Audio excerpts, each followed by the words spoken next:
Shares of Arconic came under pressure today after the manufacturer said it will stop selling a type of panel suspected to have contributed to the spread of that deadly fire through a London apartment building a few weeks ago.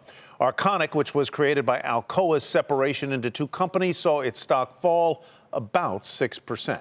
Morgan Brennan has more on this latest development. It was the worst fire in London in decades.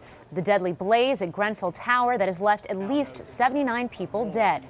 There are 2 points of priority for me. The speed it spread through the building, but also the internal safety aspects of that building.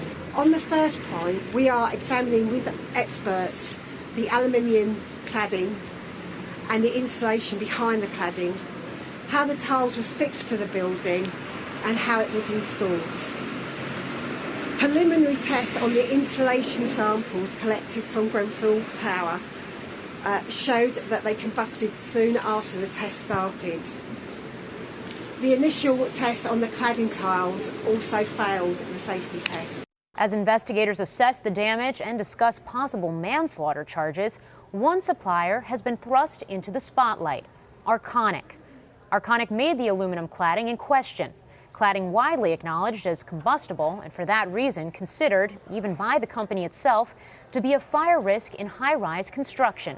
For its part, Arconic saying, quote, "While we publish general usage guidelines, regulations and codes vary by country and need to be determined by the local building code experts." It also announced it's halting global sales of those panels, called Rhinobond PE, for use in high-rise applications immediately. While the fire was started by a refrigerator, investigators believe the cladding and adjoining insulation, which was not made by Arconic, contribute to the quick spread of the deadly blaze.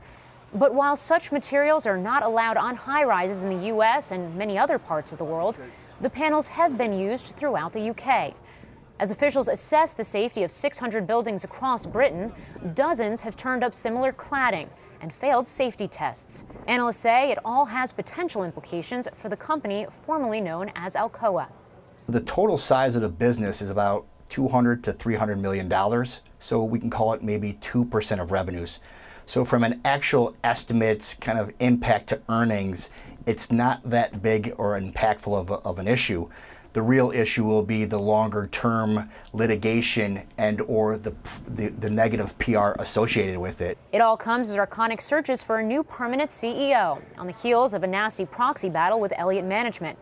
This situation could now make it much harder to recruit. For Nightly Business Report, I'm Morgan Brennan.